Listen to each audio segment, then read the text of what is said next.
the HAWE Tech Podcast. Welcome to another episode of the HAWE Tech Podcast. My name is Ralph, and I'm Senior Specialist for Sales Enablement at HAWE. Our topic today is, do you know what the difference is between a pressure sensor and a pressure switch?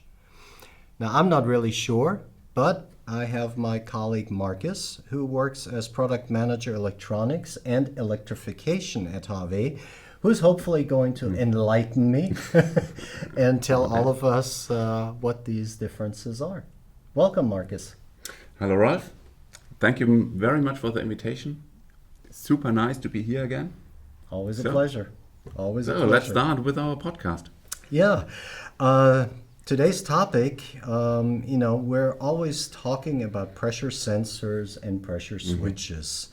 I know both terms from the hydraulic power units, for example, but what exactly is meant by them? Okay, so let's start. First of all, I would like to start with the similarities.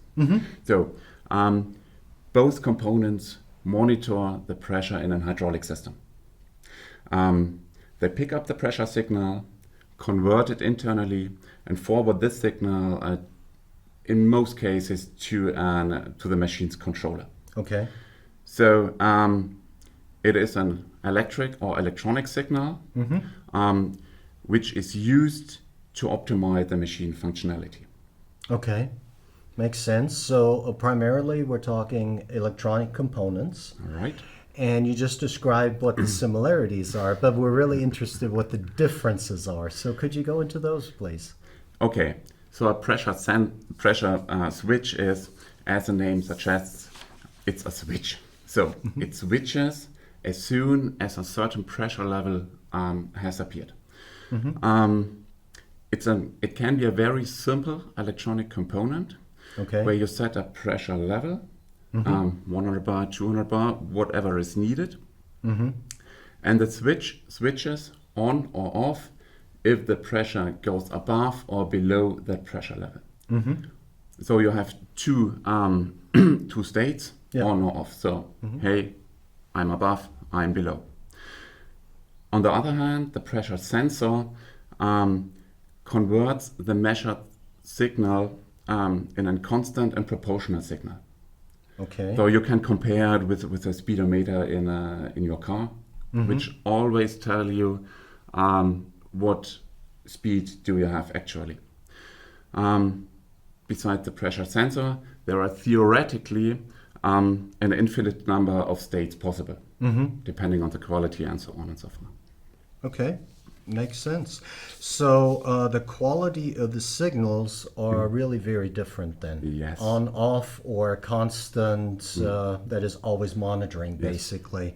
So when I think about this, and I had said enlightened, I'm thinking about a light switch, for example. Either it's on or off, but then I also have dimmer switches, which it is on, but it's lesser on or almost off, but it's still on. So there's probably cost differences in these two different technologies. Can you say that pressure switches are very cheap and pressure sensors are very expensive, or how does this work out? I really loved your example, and I would like to stay with that. Sounds good. So as always, you could not divide the world into light and shadow. Stay with the light switch. Yep. The costs of each component always depends on the functionality, on the accuracy, on the type of signal. Though one is not always cheap, one is not always expensive. It heavily depends on the purpose it has to be used. So there are stainless steel bodies or plastic bodies. There are different type of signals. So you can have very high duty switches that can switch several amps, for example. Those are very powerful switch. You can have additional displays, buttons, digital communication. For pressure switches, it's IO-Link is a very common signal. For sensors, if they are used in mobile applications, it's canned, for example. So it always depends. Due to the fact there are so many applications and so many different functions, there's always the right sensor or switch, depending on your budget and your requirement, that fits perfectly to your application. Okay, since you're talking applications, what are some of these typical applications for pressure switches? A typical application is our energy efficient compact power units that run in an accumulator charging mode. So this means the hydraulic function of the application is not driven primarily by the pump, but from the power of the accumulator, accumulated power. Yes. This accumulator has to be filled with oil and pressure.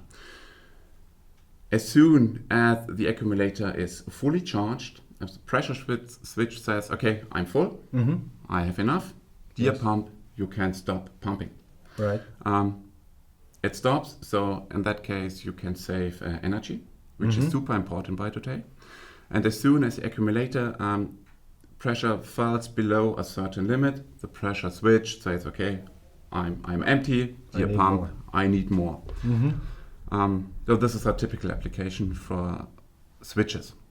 Okay, so without the pressure switch, there's really no accumulator charging function the way you're making it sound. Absolutely right. This is the heart of the accumulator charging function. Now, why can't I just use sensors for this application? For machine builders and integrators, it's more simple to implement a pressure sensor in the system. Though it's historically given that pressure sensors, pressure switches are used in that type of application. But a sensor could be possible too. You are right. So where are sensors then typically used, since you keep mentioning them? Sensors has a super wide application field. So you have them in stationary applications like meshing tools, wind turbines, but also in mobile applications like excavators, forklifts, municipal trucks, and so on and so forth. Okay. So the OEMs, what do they do with these sensors? Sensors are usually used to control, to monitor, and to optimize. Okay. Just a few examples. If you have a machine that has to have a very precise function, with the sensors you can do a closed loop control. Okay. So to make the function as precise as possible. This is optimization and control. You can use sensors to identify if the whole hydraulic system goes into saturation. That means that some functions are not activated in the way that they should. Right. So as soon as this saturation is detected, the controller realize that and can give some functions a prioritization, and other functions can be decreased in their oil flow. This results in a pump that always run in the optimal mode, or the OEM can use a smaller pump, which save money. Saving money is good. Always. Saving energy, saving money. Exactly. The third example is sometimes you have very long hydraulic signal lines. These are hard to install. These are expensive. Again, money saving. If you have signal lines over 10 or 20 meters, you can replace them by sensors. So you just monitor the signal and send it electronically to the controller. Nice. Sounds quite good. Then let me summarize a little bit here for our audience and for me to make sure I got everything because it was quite detailed. So the big difference lies in the output signals, which are sometimes more or less suitable for certain applications, as you mentioned. There are also different variants and designs. So I assume that we also have both types in our portfolio? Of course we have.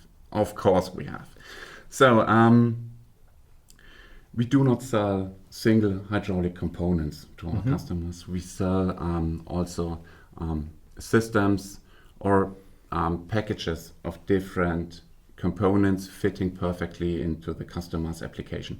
So it's always a question how these components work together, and therefore in many cases you need sensors or pressure switches, and we always try to have the right product for the right application and the right system in our portfolio to bring our customer the whole package that it's easy to install and work in a perfect way.